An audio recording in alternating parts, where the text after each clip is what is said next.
Hi Heidi, thanks for the question. All right, so I am risking a thunderstorm to show you guys how to harvest goldenrod. Here we go. We're gonna go to the closest one. This is the one from the video today. This is hands down the easiest plant in the world to harvest. So there's that. You cut it off with your clippers, like so. If you want to wash it off, you're welcome to. Like if you have dogs that pee on stuff, things like that, you obviously want to wash it off. If you keep your stuff fairly clean, you don't have a lot of that, don't worry about it. You take your goldenrod that you just cut, you come back to wherever it is you're going to process it. I'm going to go ahead and use a dehydrator here. There's our dehydrator. Set up. Hold on. There, now you guys can see it. All right, dehydrator. Leaves. It is this simple. It comes right off, and you just grab the stem. I just use the leaves for goldenrod. It is so plentiful. What do you need the stems for?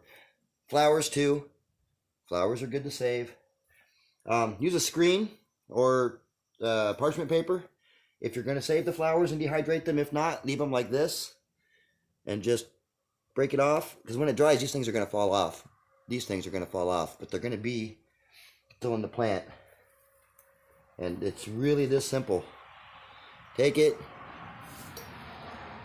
Here's your leaves.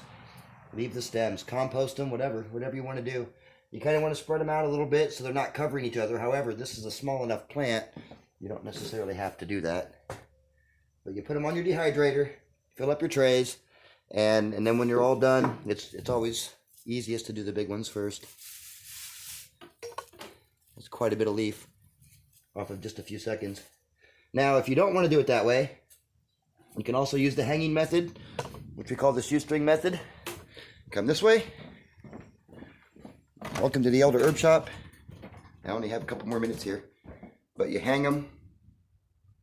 This is the wild lettuce that I harvested not too long ago. Here's some mullein, and that's lamb's quarter. So once you're done with it, let's go back out. Here's some of our bulk herbs. Sorry, commercial time. Anyway, you didn't get a chance to see them all, so not that much of a commercial. Anyway, okay, so here we go. Now that it's down here, and once it dries up, you get about a teaspoonful, a measuring teaspoonful, to 8 ounces of water. And when you do it, you boil the water first. You put the tea in, you let it simmer for a while, and then you let it cool and drink to taste. If you're going to add any type of sweetening, use raw honey. Even though you're going to burn out the microbes and stuff, that is one of the best ways. That's the easiest, simplest way to process goldenrod. Let me know what you think. Thanks.